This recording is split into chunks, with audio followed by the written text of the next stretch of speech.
আল্লাহ আমার সঙ্গে সম্পর্ক করতে চান। আমার আল্লাহ কত উদার দেখেন। আমার আল্লাহ আমাকে মাফ করার জন্য প্রত্যেক রাত্রিতে চলে আসেন। শেষ রাত্রিতে ফিস সামাঈদ দুনিয়া, দুনিয়ার আকাশে এসে বলেন আলা মিন মুস্তাগফিরিন ফাগফির লাহ। কোন ক্ষমা প্রার্থী আছে আমার কাছে ক্ষমা চাবে, আমি তাকে ক্ষমা করে দেব। কার রিজিকের সমস্যা আছে আমার কাছে চাও, তার রিজিকটাকে আমি প্রশস্ত করে দেব। এমন করে আল্লাহ পাক বলতে থাকেন। সেই সময় যদি কোনো বান্দা শেষ রাত্রে ঘুম থেকে উঠে ওযু বানায় নামাজে দাঁড়ায়া যায়, আল্লাহর সঙ্গে তার ডাইরেক্ট কানেকশন হয়ে যায়। জোরে বলি সুবহানাল্লাহ। আবার শয়তানও কম না, শয়তান ওই সময়ে আসে।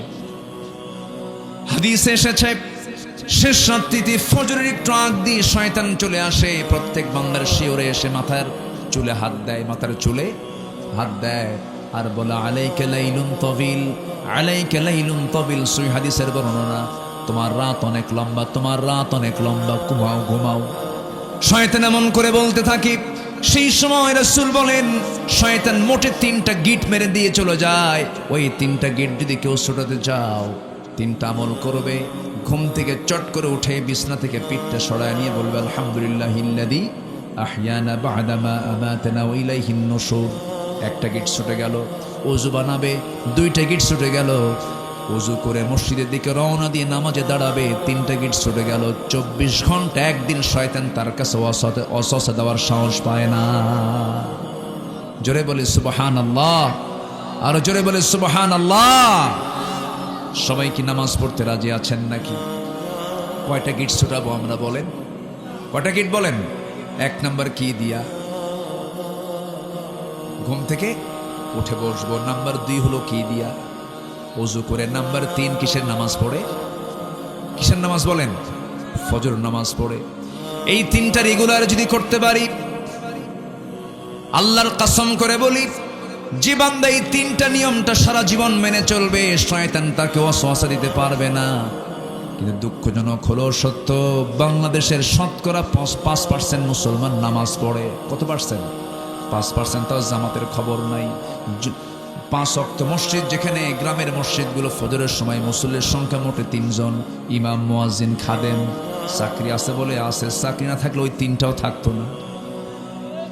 বাস্তব বলছে। কিছু বুড়া চাচা মাঝে মাঝে আসে, চাচা নামাজে কেন আসছেন?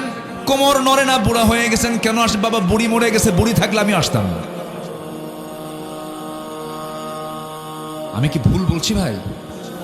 মসজিদগুলো আজকে টাইলসওয়ালা মসজিদ, শীতাতাপ নিয়ন্ত্রিত মসজিদ, কিন্তু মুসল্লিগুলো নাই। শয়তান তো ওই জায়গায় ওয়াসওয়াসা দিয়ে বসে আছে। আমার বন্ধুগণ, দিন শেষে আমার বন্ধু একমাত্র আল্লাহ। সে আল্লাহকে আমরা টাইমটা দিয়ে দেব সবার আগে, সময়ের মালিককে। অতএব সময় দেব আগে কাকে? আল্লাহকে সময় দেব। নামাজ পড়ব কয় ওয়াক্ত বলেন? 5 ওয়াক্ত নামাজ আমরা পড়ব। কবরকে ভয় করা দরকার। আমি মরে যাচ্ছি, মরার সঙ্গে সঙ্গে কেউ আমাকে দেখবে না। ওই কবরে দেখার মতো একজন আছেন, তিনি আমার কে? আল্লাহু আকবার। আমার ভাইরা, কবরকে দেখে সাহাবীরা পর্যন্ত ভয় পেতেন। 10 জন সাহাবী জান্নাতের সংবাদ পেয়েছিলেন। এর মধ্যে একজন ছিলেন সাইয়েদনা ওসমান রাদিয়াল্লাহু তাআলা আনহু। কবরের কথা যখন তিনি স্মরণ করতেন, বাচ্চার মতো কাঁদতেন। কবরের সামনে যখন যেতেন, হাউমাউ করে কাঁদতেন আর বলতেন, এই কবরবাসী দুনিয়াতে কত বন্ধু বান্ধব নিয়ে ঘুরতো ফিরতো, আজকে কেমন করে অসহায় হয়ে পড়ে আছে। আমি ওসমান একদিন এই জায়গায় আসব, কেমন করে থাকবো আমি? পেরেশান হয়ে যেতেন। সাইয়েদনা ওমর ফারুক পাগলের মতো কাঁদতেন। খাদিজার মতো একজন দামি মহিলা, যাকে আল্লাহ তাআলা নিজে সালাম দিয়েছেন, সেই খাদিজার মতো মানুষ একদিন রাসূলকে বলছেন, হুজুর আমার শরীরটা ভালো না, আমি মনে হয় মরে যাব, আমি মনে হয় বাঁচবো না। রাসূল বলছেন, ও খাদিজা, 3 দিন আগে আমার চাচা আবু তালেবকে আমি বিদায় দিলাম, তুমি এমন করে কথা বলছো কেন? আমার তো ঘা শুকায় নাই, শোকের ঘা এখনো আছে কাঁচা। কি বলতেছো?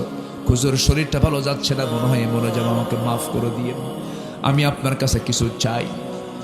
রাসূল বলেন, তুমি তো আমার কাছে কোনোদিন কিছু চাও না, আজকে যা চাইবা তাই দেব। তিনি বলছেন, আমি দুনিয়ার কিছু চাই না, আমি যখন মরে যাব আমার লাশটা নিয়ে আপনি কবরে শোয়া দিবে, তিনটা প্রশ্নের জবাব আপনি আমার হইয়া দিয়ে দিবে। রাসূল বলছেন, কেন? খাদিজা বলছেন, আমার মন বলছে কবরে তিনটা প্রশ্নের জবাব দেওয়ার মতো যোগ্যতা আমার নাই।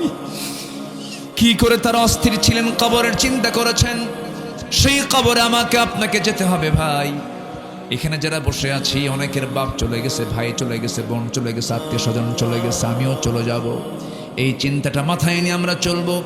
মান আকিয়াসুন নাস ওয়া আহজামুন নাস ইয়া রাসূলুল্লাহ, সবচেয়ে চালাক লোকটা কি? রাসূল বললেন, সবচেয়ে চালাক লোকটা সেই قال أكثركم ذكر الموت وأكثرهم استعدادا أولئك الأكياس ذهبوا بشرف الدنيا وكرامة الآخرة।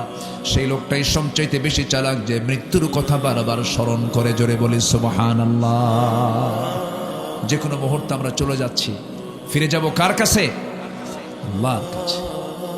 আল্লাহ আমাকে বারবার প্রশ্ন করছেন, আমার কাছে তুমি আসবে বান্দা, আমি তোমাকে নসিহা করি, ইত্তাকুল্লাহা ওয়াল তানজুর নাফসুম মা কদ্দামাত লিগাদিন ওয়াত্তাকুল্লাহ ইন্নাল্লাহা খাবীরুম বিমা তা'মালুন।